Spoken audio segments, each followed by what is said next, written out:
रहा है, हेलीकॉप्टर उड़ रहा है। जिस दिन आप निगाह गंवा दोगे ना, अच्छे अच्छे नेता जमीन पर पैदल चलने को मजबूर हो जाते हैं कि नहीं हो जाते?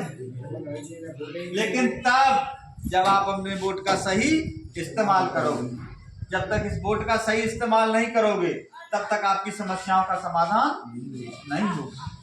चाहे 75 सालें गुजर गई और 75 सालें गुजर जाएं, लेकिन आपकी समस्याओं का समाधान नहीं। ऐसी बातें कम समझ में आती हैं, अगर दूसरे तरीके से समझाएं तो और समझ लीजिए। अभी कोई समस्या हो जाए आपके गांव में और फिर आप थाने जाओ तो होमगार्ड खड़ा होगा थाने के बाहर, वो रोक देगा, रुको कहाँ जा रहे हैं? फिर हम पूछते साहब हैं कि नहीं, पूछते हैं कि नहीं पूछते? और जब उसी थाने पे वो लोग जाते हैं तो भाई थानेदार उनके लिए कुर्सी मंगवाता, उनको चाय पिलवाता। क्या अंतर है आप में और उनमें? एक ही गेहूं की तो रोटी खाते हो, लेकिन अंतर क्या है कि आपको थाने के अंदर नहीं घुसने दिया जाता, और जब वो लोग जाते हैं तो उनके लिए थानेदार कुर्सी मंगवाता और चाय पिलवाता। क्या अंतर है? उस थानेदार को अच्छे से मालूम है कि कुशवाहा जी का, पाल साहब का, नाई का, तेली का, बुरी जी का राजा नहीं, इनमें तो 2 लठ मारो जो भाग जाएंगे, और उनका राजा बैठा है ऊपर।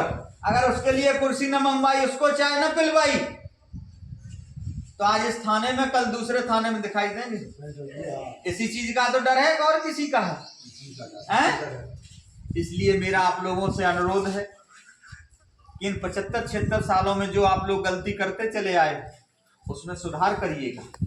अभी आप लोग देख रहे होंगे कि सरकार ने एक एडवाइजरी जारी की है कि प्राइमरी विद्यालय बंद होने जा रहे हैं। अगर देश में प्राइमरी विद्यालय बंद हुए तो किसके बच्चे की पढ़ाई छूटेगी? गरीब के कि अमीर की? तो हम लोग अमीर हैं कि गरीब हैं? जब हमारे बच्चों के स्कूल बंद होने जा रहे हैं तो क्या हमें अपने वोट का अब की बार सही इस्तेमाल नहीं करना चाहिए? करना चाहिए कि नहीं करना चाहिए? जब भाई अभी वो राजा कह रहा हम बंद कर देंगे, और वही योगी जी कह दें कि जो प्राइमरी विद्यालय खुले गांव-गांव में, उन्हीं में जुलाई से इंग्लिश मीडियम की पढ़ाई होगी, तो शहर जाने का झंझट खत्म हो जाएगा ना? हो जाए? हो जाएगा। लेकिन करेगा कौन उसको? वही व्यक्ति करेगा जिसको हम वोट देके लखनऊ और दिल्ली भेज दें। आगे की कुछ बातें हमारे राष्ट्रीय सचिव जी आए हैं हमारे बीच में, वो रखेंगे।